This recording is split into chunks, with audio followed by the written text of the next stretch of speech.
Talk-29, Wednesday, 24th July, 1895. The powers acquired by the practice of yoga are not obstacles for the yogi who is perfect, but are apt to be so for the beginner, through the wonder and pleasure excited by their exercise. Siddhis are the powers which mark success in the practice, and they may be produced by various means, such as the repetition of a mantra, yoga practice, meditation or fasting, or even by the use of herbs. The yogi who has conquered all interest in the powers acquired and who renounces all virtue arising from his actions comes into the cloud of deep virtue, which is just another way of saying samadhi, and radiates holiness as a cloud rains water. Meditation is on a series of objects. Concentration is on one object. Mind is cognized by Atman, the self, but it is not self-illuminated.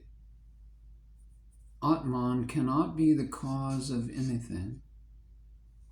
How can it be?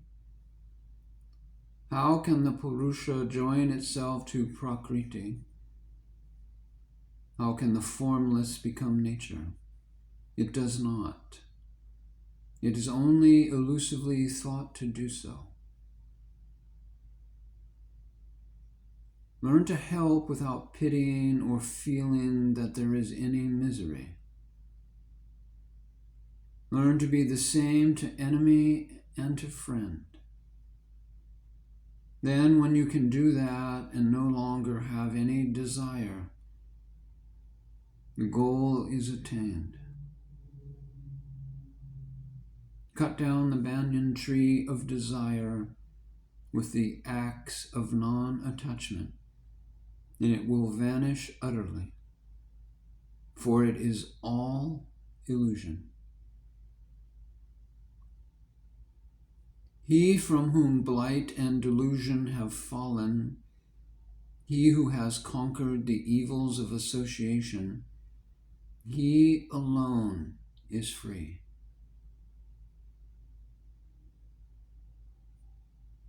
To love anyone personally is bondage.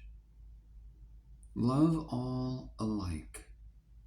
Then all desires fall off. Time is the eater of everything, and it comes, and all has to go. Why try to improve the earth, to paint the butterfly? It all has to go at last. Do not be mere white mice in a treadmill, working always and never accomplishing anything. Every desire is fraught with evil, whether desire itself be good or evil. It is like a dog jumping for a piece of meat which is never receding from his reach, or which is ever receding from his reach. And it is like a dying dog's death at last. Do not be like that. Cut off all desire.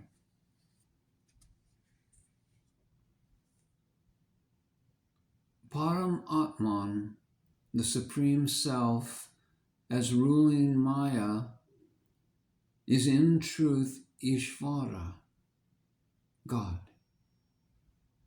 Param Atman, as under Maya, is Jiva Atman, the individual soul.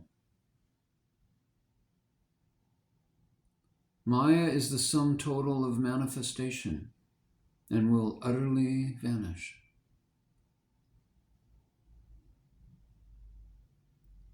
Tree nature is Maya. It is really God nature, which we see under the veil of Maya. The why of anything is in Maya. To ask why Maya came is a useless question, because the answer can never be given in Maya, and beyond Maya, who will ask it? Evil creates why, not why the evil, and it is evil that asks why. Illusion destroys illusion. Reason itself, being based upon contradiction, is a circle and has to kill itself. Sense perception is an interference, and yet all interference comes from perception. Ignorance reflecting the light of God is seen, but by itself it is a zero. The cloud would not appear except as the sunlight falls on it. There were 4 travelers who came to a high wall. The first one climbed with difficulty to the top, and without looking back, jumped over. The second clambered up the wall, looked over, and with a shout of delight disappeared. The third, in his turn, climbed to the top, looked where his companions had gone, laughed with joy, and followed them. But the fourth one came back to tell what had happened to his fellow travelers. The sign to us that there is something beyond is the laugh that rings back from those great ones who have plunged from Maya's wall.